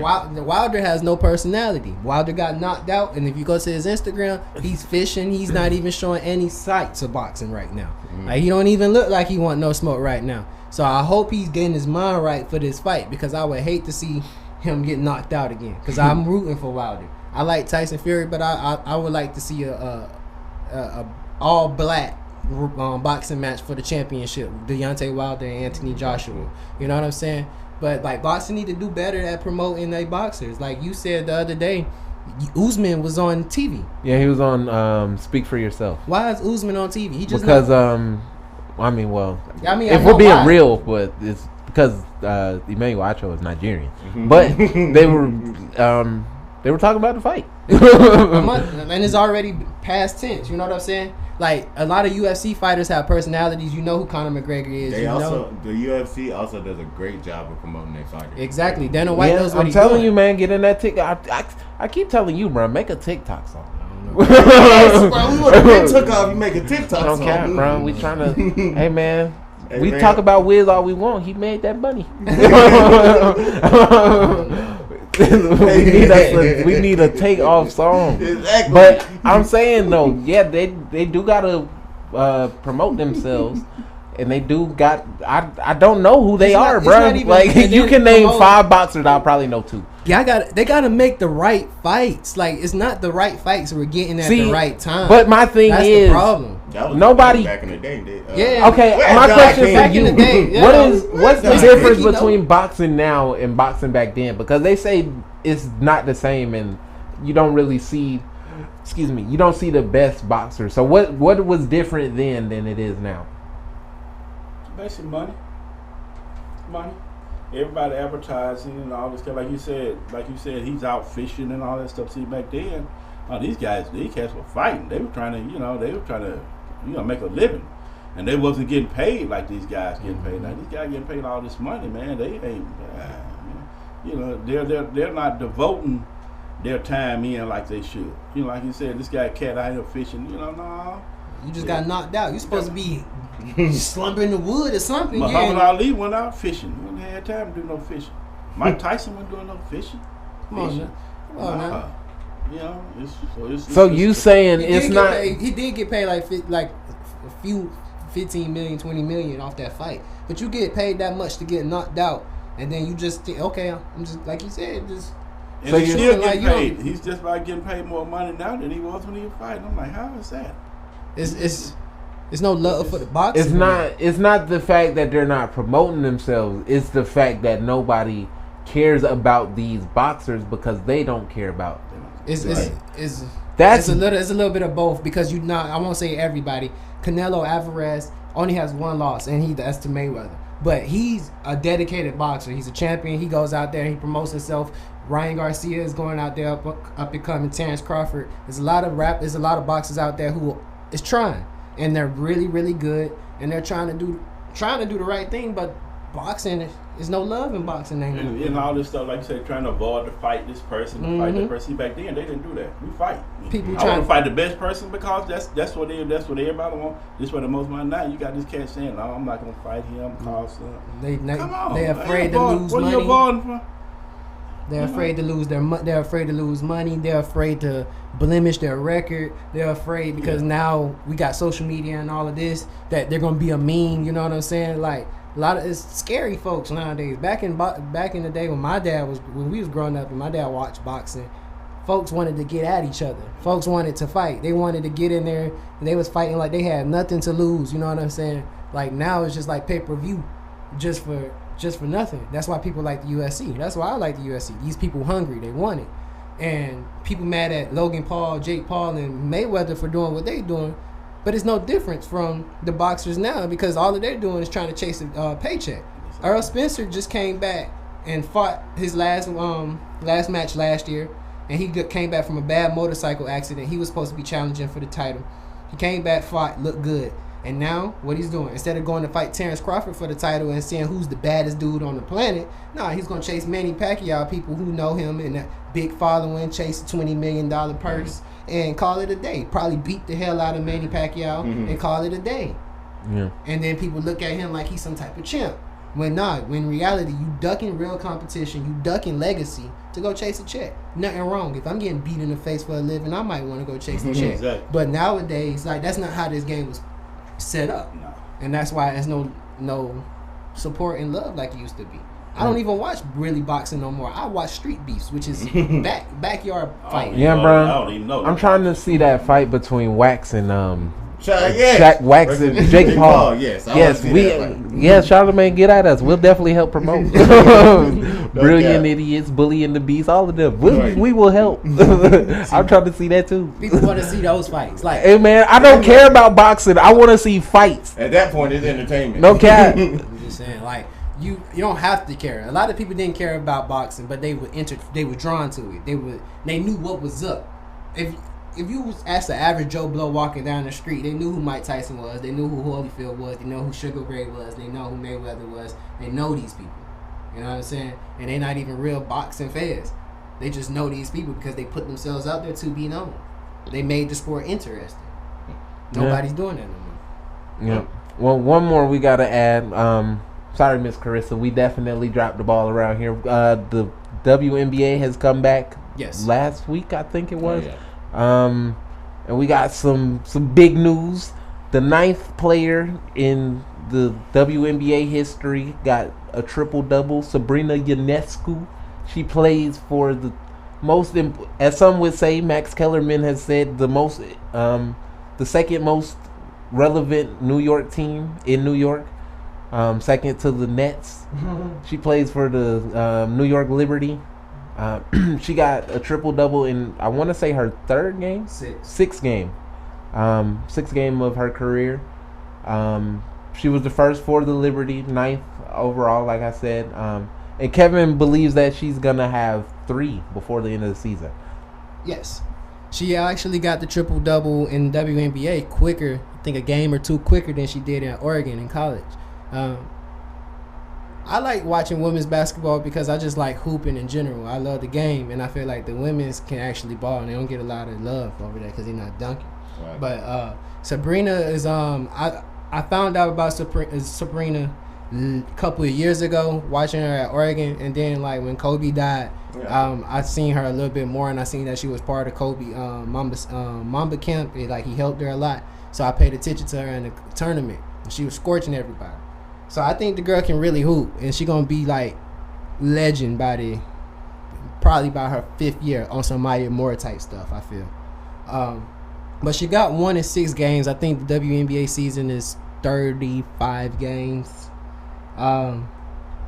She be flirting with it every single night. I think she could probably end with about 3 or 4 by the end of the season. The Russell Westbrook of the WNBA. She definitely gives you that vibe. And she hit a game winner like a week ago. Like a Steph Curry type game winner. Hey man, she's the type of person the WNBA needs. No. The type that will bring in the casuals like me. No, I've said this multiple times. I don't even care about men's basketball. So when I say this, it's not a slight towards women. I just don't care about basketball like that. So it's not that I don't find them interesting because they're not men. I just don't find basketball that interesting. I watch it to talk about it, and I have favorite players, but it's not it's third on the list. It's baseball first, football second, and then basketball. So it's not a slight to them. I understand that they have great women that are doing what they do. It's just, for me, I need a story to watch basketball. So she definitely helps with that. Same thing I said about boxing applies to all sports that draws us in. You don't have to be a fan. It's just personality. If you have like personalities and within those respective sports, people gonna be drawn in. There's personalities in the NFL, personalities in the NBA, and personalities lead to storylines because why are they out there? So like, it's just, she's the type of person who has a story to tell. She's out there and she talks a lot about Kobe and talks a lot and gives a lot to the community and stuff like that.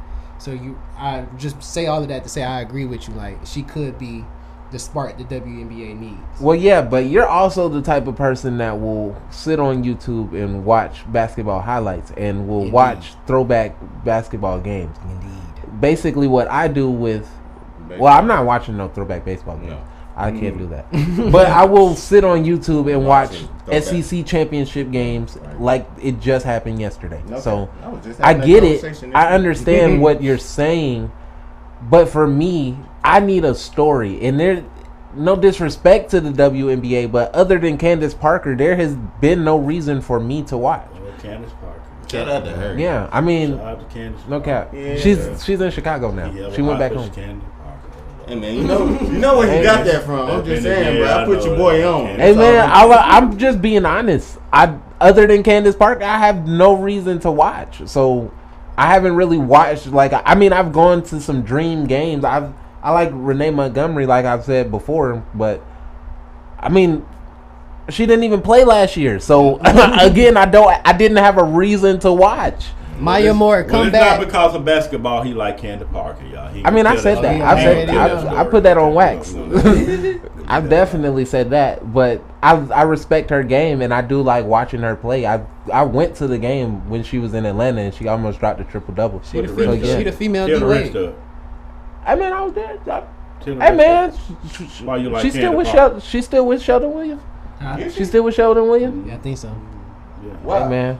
His heart been broken ever since. Okay. Sheldon Williams, that's the dude from Duke. He used to play for the Hawks. Yeah. Duke. He did. Duke. Hey, man.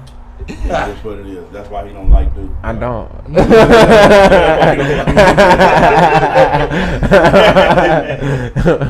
Well, I picked it. Before we get out of here, we got to do our pick the ending segment. This week's question is the LeBron and Steph rivalry is on the same level as Magic and Bird? I'm gonna let you. Hey man, that was a question they bring up on ESPN. KD missed that. Not close. Not close at all. They had to go through each other to win not the. Even. Oh, God. They had to go through each other to win the tournament in college and in the NBA. So Not at all. So who would y'all say is? Y'all can't just say it's not close and then not give the best right now. It's not the best. Nobody got no rivalries. Everybody buddies and soft. They Nobody don't have rivalries like that no more, bro. So then that would Russell I guess Westbrook by default is the rivalry because he's rivals with everybody. Okay. yeah, they was I just guess, bringing up you know what I'm a saying? beef with Joel Embiid. I completely forgot about because that. Russ don't like anybody when he's Like on the usually court. the Lakers and Boston was rivalries. Nah. So y'all, so Last rivalry was the Heat Pacers. who y'all got? LeBron and KD still. But see, like the thing with LeBron and Steph and LeBron and KD, they're not challenging LeBron as better than him. They're challenging it's more like it's like a legacy type thing because they're not better than. That's what I'm saying. I mean, I feel like KD is better than him, but that's a different conversation for a different day. I'm just saying Keep going. they're not. Not a better overall player. I feel like I he can't is, give but you a keep better going. Come on. I'm just saying How you gonna say keep going? Then I am. That's what I'm saying. Like when you said the rivalry, Magic Bird, it was like on the court rivalry. You know what I'm saying? Like you anticipate them playing each other. It's gonna be him versus him. But now KD went and stacked the team and stuff like that. So it kind of LeBron's team was kind of stacked too. Let's not act like AD was on LA before he got there. And they was trash before they got Kevin Love. What are you talking about? Let's not act like when he went back to Cleveland. Let's not act like he didn't cherry pick going back to Cleveland. Let's not act like he didn't cherry pick going back to Cleveland. He could have stayed in Miami and fought it out, but he said nope. He ain't got no knees. Nope, he got underlying issues that ain't nobody else gonna tell him. Getting off the point, we never was LeBron on a Golden State level. That's not his fault. That's not because he didn't try. It isn't because he didn't try. And that's not. Let's not act like y'all wasn't hyping them up until they got smacked into the in the finals. Oh, they gonna give him a fight. Oh, I give LeBron a chance with anybody, and then they showed up and. Well, you know, I've always been. I'm not saying just y'all in the room. I'm talking about. All I'm saying is people on the internet as well. I know, but I'm just saying, like, when it comes to this, like, LeBron has always been the underdog in finals except 2-3. I get that. So I'm saying, like, and he always been the best player. So these people they're not challenging him on the court. These can't be rivalries on the court because a lot of times LeBron teams have been outmatched by these players. Yes, hindsight is 2020 though. That's all I'm saying. Okay, now when we say, but people KD to this day and look LeBron back at played the same position. That's why I said that's what I'm saying. Like the rivalry is that it's not on the court. That's why I'm saying it's not the same as Magic and Bird because Magic and Bird's on the court. KD and LeBron is legacy wise. It's not on the court. It is on the court. That is on the court. They matched up against each other. That's why I picked that one. Oh, I can't see that because I feel like how? So what are you talking about? I'm confused. I mean, back-to-back years he hit the game-winning shot in his face. You was gonna say that. You knew in his face. I was kind of on his court. That's not nothing special because the fact that KD can make the shot off, he taller than everybody. That's not like guarding each other. Like it's like if prime time and Michael Irvin, they played against each other. That's what the matchup is. That's what I'm saying. But it's not fair because KD know at the end of the day he got someone. KD averaging 27, Steph averaging 26, Klay averaging 20, and Draymond on defense compared to LeBron out there with nobody. But that's hindsight. But hindsight is 2020, Kevin. All those years, y'all was hyping up Kevin Love. Y'all was hyping up Kyrie Irving. Y'all was hyping up all the bench. and y'all was hyping up LeBron saying he could do it against all of those teams. So let's not act like just because he lost, he didn't have a chance. Y'all was giving him a chance until he lost.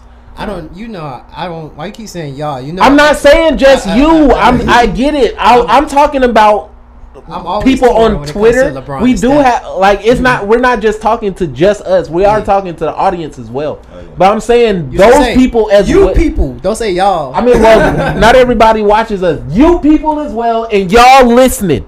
All I'm saying is that everybody gonna tune in soon. No cap. All I'm saying is those people was giving LeBron this. Oh, he can do it against anybody. He is just LeBron is like you would say. Oh, it's just no. You couldn't really say it was just 4 people. But I mean, nobody really gave they bench real much credit back then either. But what was the difference? The bench in that series. Yeah. So I mean. All I'm saying is hindsight is 20/20. Let's keep it. Let's not act like those teams were scrubs and everybody was just saying they was gonna get swept. I was one of the few that was gonna say they was gonna get swept. A lot of people were saying LeBron will get them 2-3 games off of just LeBron alone. Exactly, but then now we saying LeBron was just out there by himself, but we was just saying. LeBron could get them 3 games by himself. That's where I'm saying let's keep the same energy. I know exactly those type of people you're talking about, but it was murky. It was murky once they got past the Celtics. Once they went 7 games with the Celtics, I knew they ain't have no chance with the Warriors. Well, you finally came to that conclusion. All I'm saying is there were a lot of people that picked the Cavs to win one of those series against the KD-led Warriors. And all that being said, that's why I don't feel Steph nor KD can touch LeBron in legacy because they never had to deal with as much as LeBron has. Well, never. I don't know. I'm not gonna say he can't touch him in legacy. If LeBron finishes with only 4 rings and KD finishes with 5, 6, let's have that conversation. The journey's so different. That's not the point. That's not the point. It's literally, and their journeys aren't much different. No, let's act like, again, let's not act like Anthony Davis was just sitting in LA waiting for him to come there. Mr. Let's Ricky, not act like LeBron didn't recruit. Wait, no, let's not act like LeBron didn't recruit Kawhi. That whole summer we was planning on Kawhi going there. Kawhi's a slam dunk going there, and then he's flipped and went to the Clippers. Let's not act like Giannis. They weren't saying AD gonna sit there and wait and see until what Giannis was doing. So let's not just blame KD because he was successful. Okay, and LeBron wasn't. Well, for one, that's all I'm saying. For one, we can't do that because reality is reality. Okay, but let's not act like he wasn't trying to do the exact same thing. Mr. Ricky these questions because at the end of the day, we can sit there and say, let's see who's trying. We talking about the person who's on those teams and the person that's not. That's what's reality. So, KD on the Warriors. Would you take those Warriors team over those 4 years in Miami? Yeah. Okay. In Cleveland, would you take those Warriors teams over those teams in Cleveland? I'll take them over anybody. Mm-hmm. So what? LeBron winning just one of those, and winning those championships in Miami. That's a harder route than how KD had to take his, right? Not discrediting that he won a championship, right? But KD significantly has an easier route when you can fall back to those players, right? Now LeBron with this Lakers team right now, facing James Harden, Kyrie, and KD. One he has to get there first. You saying like if they get there, you know what I'm saying? Still got a harder route. Still has a harder route, right? Because for one, they in the 7th seed, got to fight through the West, and then you got 3 top 10 players, 2 top 5 in the league, right? And you only have you and Anthony Davis, and it's 3 of them. Yeah, it's a harder route. The best, all 3 of them, probably the best offensive players in the game, excluding Steph. Yeah. All right. Which gets back to it wasn't no difference when LeBron was at Miami. He had the big 3. Yes. You know, and those teams. It was a little easier, but you know. Was it a little easier when you look back? No, let me finish. Because when you go to the Spurs, right? Those teams wasn't no scrubs. All we can count about is Dallas, right? Yeah. When you playing the Spurs 2 years in a row, those are 4 Hall of Famers on that team. Yeah, so yeah. And then you had the greatest power forward all time. You had back then. You had like A lot of big threes too. Then. And the game was It physical hard. back It then. was physical, yeah. Come on now. But the question wasn't winning that championship. The question was it harder to get? Exactly. He been itching to finally get somebody. But all I'm saying is, You can't compare. No, you said you didn't say that Stephen Steph and LeBron had the hardest rivalry. You never said who had the hardest rivalry. I said all you said was it wasn't KD. You never said who it was. Max Kellerman. No. You never answered the question. Nah, don't do that because I definitely. No, you did. Oh, so who was it? Who has the hardest one? I said you can't. It's not. Who has the hardest one? Who has the hardest? Who has the best? Who has the best rivalry? You just said that it wasn't KD and LeBron. There's no way to compare. So you don't have an answer, is what I'm saying. You don't have. So there is no. 6 times. So there are no rivalries. So you don't have an answer. Thanks, Max. That's all I was asking. What? But what all I'm saying is, well, I just clearly explained that. So there are none. That's what you're saying. There are none in the league. So you don't have an answer to the question. He literally did not hear a word I said, and that so baffling. You don't have an answer to the question. Wow. That's all I heard. Yes, correct. I heard everything you said. I heard a lot of what you. I heard 100% of what you just said. I didn't hear an answer in there. So there are no rivalries better than Steph and LeBron in the league. That's not even a rivalry. The closest one was LeBron and KD. That's how we got. Okay, then thank you. Like Magic and Bird. There's no rivalries that can LeBron. Question. Right. So there are. I'm not Max Kellerman. You're trying to be Stephen A. No, the point was the original question was: is LeBron and Steph the closest rivalry to Magic and Bird? Then I proceeded. So you're saying that no, they aren't. KD is. Did you answer yes or no? Because I wasn't finished answering the question. Asking the question 7 times. Okay, so what was your answer? I literally said you cannot say LeBron and Steph because KD messed it up because of the Warriors path. And I said the closest one, me and Brandon specifically said, is LeBron and KD. Then I went on to talk about KD and LeBron and ask him about the teams and stuff like that, which makes it clear that it can't be a rivalry because LeBron is harder route. So you're saying that's not a rivalry? He said correct? The closest rivalry to answer your question would be LeBron and KD. But he's saying that it's not a rivalry. But so who is the closest? Didn't I give a whole I just told you who the closest exactly. was. So isn't the closest was again. So you're saying it's not a rivalry, but that's the closest. Yes. Just say whatever you gotta say so we can wrap the episode up. Asking the same question. So yes, you're saying that there are no rivalries in the NBA. So you didn't answer the question. There are none. None. The answer is none to you. None are a rivalry. That's the answer. Thank you. Are you done? All I was asking. Are you finished? Are you done? I mean, all I'm saying is yes, KD and LeBron are a rivalry. They are the closest to them. Because KD owns him 3-1 in the finals. He could have just said that. He could have just said that. I don't know what is wrong with He tried to make it seem like I was talking about. You did it. He wanted me to be Max Kellerman so bad. You did it. You didn't answer the question. The answer to the question to you was there are no rivalries in the NBA. That was the answer. You're the only one in here who didn't get it. Max Kellerman. That was the answer. Stephen A. Smith. That was the answer to the question. There was none. Stephen A. Smith tried to bully Max Kellerman. God dang. All I'm saying is, to you, there were no rivalries. That was the question. It wasn't what's the closest. Is are there any rivalries? Yes or no? But when I respond, guys, if I wish I was in this group chat with him, he does this on a daily basis. And when I respond, then I'm ducking. Then I'm in my feelings. You are. But he just keep going. Like, no rivalry. Thank you. Thank you. Somebody gets it. The closest rivalry is no, that's not it. It's Kevo and Jordan. That's the right. Well, that concludes another episode of your favorite podcast. Max Kellerman. Those are rivalries. Those are the rivalries. Skip and Shanny. I definitely. Alabama and Auburn. Nah, Chris Broussard and Rob Parker. You definitely Rob Parker. You are definitely Rob Parker. That concludes another episode of your favorite podcast, Not Another Sports Podcast. Remember, I'm one of your hosts, Brandon, and make sure you follow me on all those social media sites that Rob was there. And yo, what's up? This is Kevin. Make sure you follow me on Instagram at Vice City Kevo. Yeah, and this is Jordan. You can follow me on Facebook, on Twitter at this_guy11, on Instagram at _thisguy11. You can follow the sports pages on Facebook and Instagram at Not Another Sports Podcast, and on Instagram at on Twitter at N_A_S_podcast. Make sure y'all go run this up on whatever's app that you listening to it on, Spotify, Apple Podcasts, Google Podcasts, all that. YouTube. We gonna be on YouTube shortly. We got Kevin working on these episodes. We gonna drop them soon though. Indeed. We probably gonna drop all of them within the end of the month.